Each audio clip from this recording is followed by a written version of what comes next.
나무아미타부. 안녕하십니까, 법원입니다.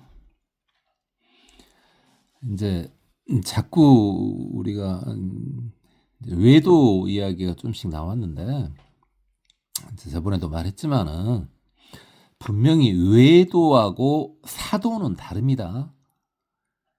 사도는 사이비 또는 유사종교를 사도라고 하죠. 근데 기독교, 이슬람, 유교, 도교 같은 것들은요, 전부 검증된 종교예요. 다만 정법, 그러니까 불법이 아닐 뿐이죠. 그리고 어차피 이 외도도 최대 사선의 무상정까지는 도달할 수가 있어요. 멸수상정이 안 될 뿐이에요. 무상정이면은 우리식 9차 재정의 8단계예요. 8단계. 멸수상정이 돼야지 이제 생사해탈 열반이 가능한데 이제 그게 안 될 뿐이지. 외도도 대단하죠, 사실은. 그리고 이제 불교인 입장에서 구박한 것뿐이에요. 다시 말해서 내부용 구박이라고요.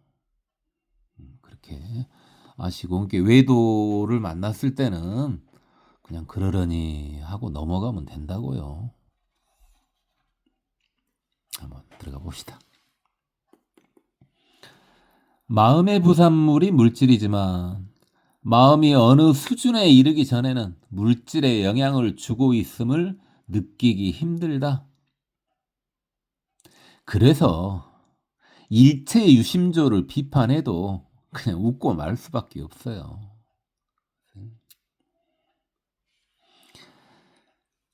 내가 이러저러한 이야기를 하면 죽어봐야 알지 하고 말하기도 하지만 거의 대부분은 죽어도 모르고 태어나기 전에도 몰랐었다. 그러니까 인간답게 이렇게 살다 보면은 죽은 뒤에는 어쩔 것이냐, 인간 이전에 너는 무엇이었냐, 이거 죽어도 모른다고요. 그래서 살짝 알려드리면요, 지금 당장의 행복 정도를 보면 전생과 후생을 알 수 있습니다.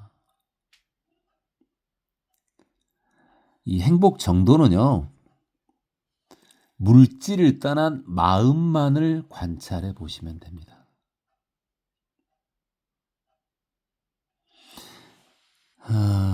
행복하지 않다면요, 무상과 무아를 체득하여 탐진치 만이를 끊으면, 이게 줄이면 지금 당장 행복해집니다. 상대적인 것은 동전의 양면과 같아서 항시 같이 다닌다. 이는 완전한 행복을 보장해 주지는 못하고 유한한 것이다. 그러니까 상대적인 것은 같이 다닌다고요. 뭐 즐거움, 고통, 부유, 빈곤, 행복, 불행, 뭐 생사 이런 식으로요. 유의가 아닌 무의만이 누진명을 열 수 있다. 유의는 번뇌가 있는 유루행에서 나오는 거고, 무의는 번뇌가 없는 무루행에서 나오는 거죠. 무루행만이 번뇌 없는 누진명, 누진통을 얻을 수 있는 거죠. 다음은요, 우리 구차재정 중에서 이제 남법은 그런다 치고 다시 한번 봐보면요, 정법의 정이 욕계의 정상이라고요. 그러니까 정법에서 인법으로 넘어갈 때는요, 탐심이 끝나요. 탐심하면 이제 오욕이잖아요. 식욕, 색욕, 수면욕, 명예욕, 재욕. 그게 끊어진다고요. 그게 끊어지면 그게 인법 단계예요. 우리가 기필코 도달하고 죽어야 할 단계인 인법이 거기라고요. 그다음에 인법에서 세제 일법으로 넘어갈 때는 화내는 마음, 진심이 끝나는 거예요. 그리고 세제 일법에서 견성으로 갈 때는 어리석은 치심이 끊어지면 돼요. 치심이. 우리는 인법까지는 꼭 가자 그랬잖아요. 탐심은 끊자고요. 탐심은. 식욕, 색욕, 수면욕, 명예욕, 제욕이요. 죽기 전에는 그건 끊어야죠. 그건. 다음이요.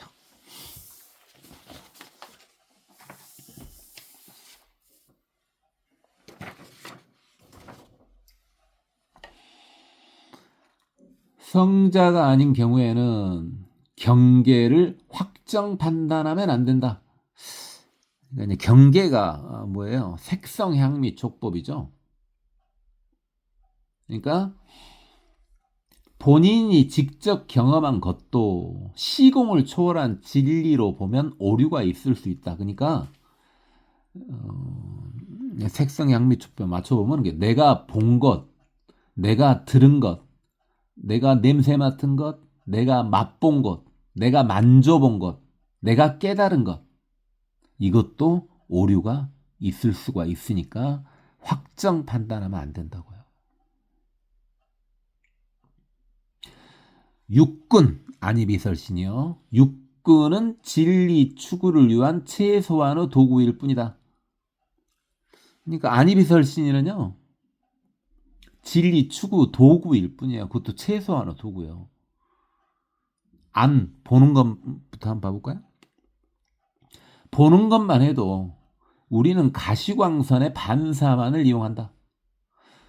그러니까 이제 반사를 이용하는데 그것도 우리 눈에 보이는 물질이 실어에서 내보낸 색을 감지하잖아요. 이게 뭔 말이에요?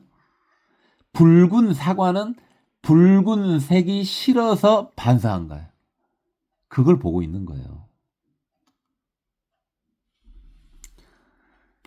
전파, 적외선, 자외선, X선, 감마선 모두 볼 수 없으며 가시광선으로는 광학현미경을 사용해도 원자조차 볼 수 없다. 지금 현재 제일 성능 좋은 게 이제 전자현미경이죠. 전자현미경이 비싼 건 한 50억 할걸요. 이제 물가가 올라서 더 비쌀라나요? 전자현미경이 가장 성능이 좋은데 이제 흑백으로 나오죠. 근데 문제는 전자현미경 가지고는 이제 온자는 볼 수 있어요. 근데 전자현미경 가지고는 전자는 못 봐요. 그러니까 육군, 육경 이런 거 가지고 뭔가를 확정적인 생각을 하면 안 된다고요. 그렇죠? 다음이요. 온숭이가 그 무리 중에서 탁월하게 똑똑해도 보통 사람보다 훨씬 못함을 익히 알고 있다. 그러니까 인간은 무리 중에서도 탁월하고 총명해봤자 별것이 아니라는 거죠. 잘난 척하지 말라는 거예요. 무명은 무지에서 비롯되고 무지한 상태이기에 언제나 하심해야 한다. 무명이 최초 번뇌잖아요. 무지는 알지 못하는 거예요. 지금 무지한 상태라고 하는 것은 생각과 마음이 확 트여 있지 못하다는 거죠. 그러니까 언제나 하심해야 되겠죠. 다음이요. 인과응보는 확실히 존재한다. 단순하게 작용하기도 하고 꼬일 대로 꼬여 합해지고 나눠져서 돌아오는 경우는 있으나 성자조차도 몸이 있으면 과보를 받는다. 그러니까 인과가 단순하게 작용하는 건 뭐 이런 거죠. 밥을 먹으면 인이죠. 배가 부르다 과죠. 이런 식으로요. 그러기도 하지만은 이게 되게 복잡하게 꼬인다고요. 그 이제 중중무진 연기 그러죠. 성자조차도요. 몸이 있으면 과보를 받는데 다만 성자는 어떤 경우에나 마음이 행복의 자리에서 벗어나지 않는다. 그렇죠?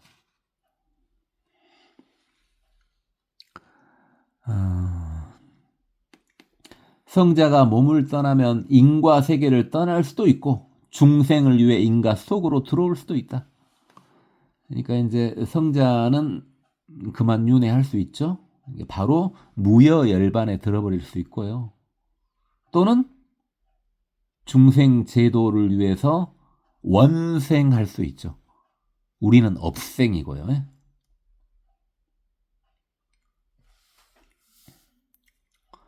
다음이요. 병을 보자. 외부 요인이나 내부 부조화로 인해 나의 안정성이 깨진 것이다. 당연하죠. 수행력이 분명히 부족하기에 물질을 이용해 병을 치료해야 한다. 이렇게 병원 가라 그 말이에요. 병원 가라. 나는 사람을 다음 순서로 판단한다.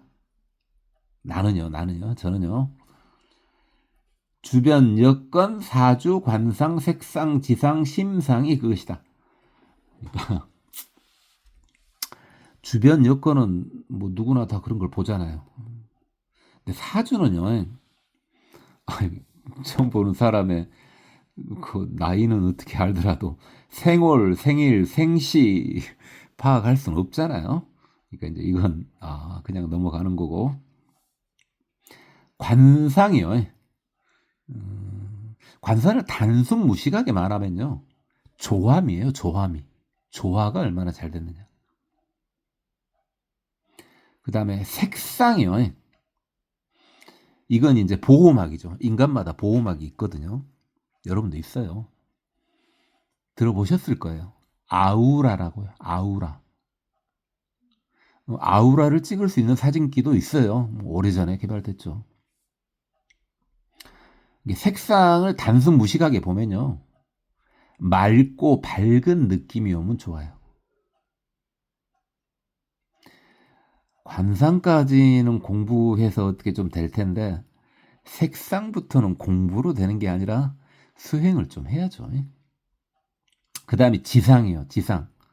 의지, 신념 말하는 거죠. 의지, 신념. 마지막이 심상이요. 심상. 현명하게 착하면 좋죠. 여기서 참 어지간한 인위적인 걸로 바꿀 수 없는 것이 심상이죠. 심상. 이제 당연히 어디서부터요?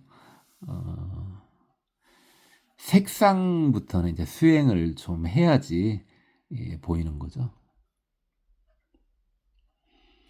당연히 삼명통이 완전히 열렸다면 필요 없겠으나 그렇지 못한 중생은 생존 방식이다. 이렇게 제가 그런다고 제가 삼명통이 열리지 못했기 때문에 그냥 생존 방편으로 이걸 사용한다고요. 이 중에 이제 사주 관상 같은 경우는 이제 잡학이죠, 잡학. 기회 되면 이제 언젠가 더 언급해 드리겠는데, 아니, 할지도 모르겠는데, 좀 그런 것이, 저번에는 뭐 사주 관상 이런 거 되게 구박에 했었죠, 제가.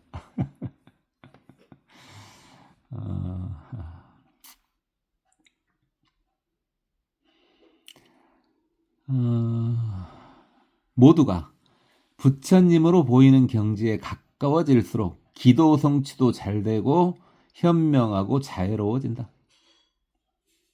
그래요. 그리고 특히요. 자신을 위한 기도보다 남을 위한 기도가 더 영험해요. 그게 회향공덕이죠. 회향공덕. 이게 윈윈이에요. 윈윈.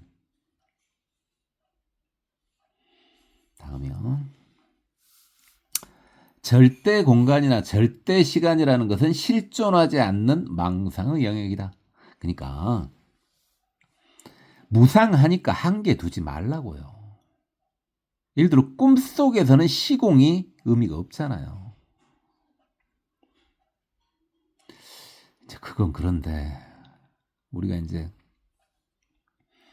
누적된 습기하고 중생의 공업력이 반영되어 있어가지고 이치가 통하더라도 현실 세계의 물질, 공간, 시간 속에서는 이 자유롭기가 쉽지 않죠. 하며 공부하는 과정에 고통을 참으면 나중에 행복해진다는 말은 진리 측면에서는 틀린 말이다. 그러니까 뭐 인내는 쓰고 열매는 달다? 그건 아니라고요. 처음도 중간도 끝도 행복해야 돼요. 이게 지금도 결론도 행복해야 된다고요. 뭘 참고 견디다 나중에 행복해지고 그런 게 어디 있어요. 부처님이 그렇게 하라고 하신 적 없거든요. 처음도 좋고 중간도 좋고 끝도 좋다 이렇게 하셨죠. 항시. 다음이요. 성자일지라도 부처가 되지 못했으면 겸손해야 한다. 그죠. 습기 때문에. 그 다음 무슨 말을 할지 알겠죠, 제가. 하물며 아직 범부라면 당연히 겸손해야 되겠죠. 그죠? 물질, 권력도 중생 제도 방편으로는 필요하다. 방편으로는 필요하다. 이게 불교는 물질이나 권력을 무시하지 않아요. 물론 그보다 훨씬 중요한 게 많다 보니까 무시하는 것처럼 보여요. 그런데 중벼슬은 닭벼슬보다 못하다는 말이 있잖아요. 출가인하고 재가인은 달라요.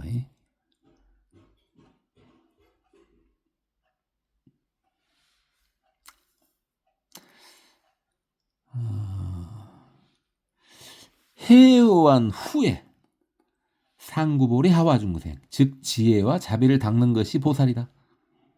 상구보리는 뭐였어요? 위로는 보리, 즉 깨달음을 구하고 아래로는 중생을 구한다 이 말이죠.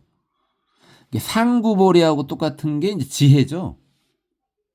하와 중생하고 똑같은 게 자비고요. 보살은요, 중생이 고통받으면 아파요. 유마경의 유마거사의 중생병이 그거였잖아요.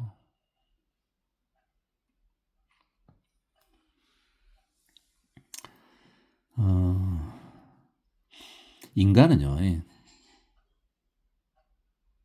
미혹한 정도하고 복의 정도가 비슷하기에 지금 지구에서 인간으로 집단을 이루어 살고 있어요. 인간은 그런다고요. 이게 우주로 보면은 극히 미미한 차이가 바로 인간의 빈부격차, 권력 명예 차이, 외모 성격 차이예요. 그걸 가지고 막 잘난 척하고 사용하고 거기에 굽신거리고 그럴 필요는 없는 게겠죠.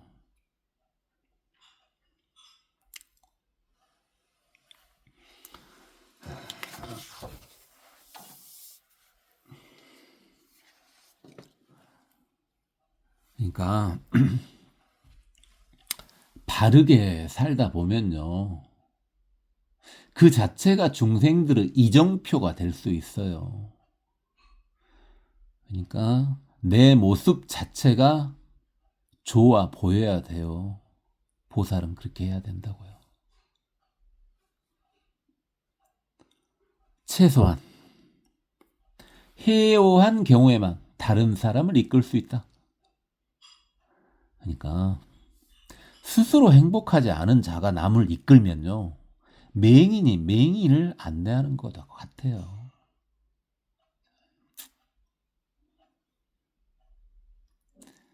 바르게 살고 자비로우면요, 설령 전생의 업이 작동해도 장애가 적습니다. 오늘은 여기까지만 하겠습니다. 고맙습니다. 법원이었습니다. 나무아미타부.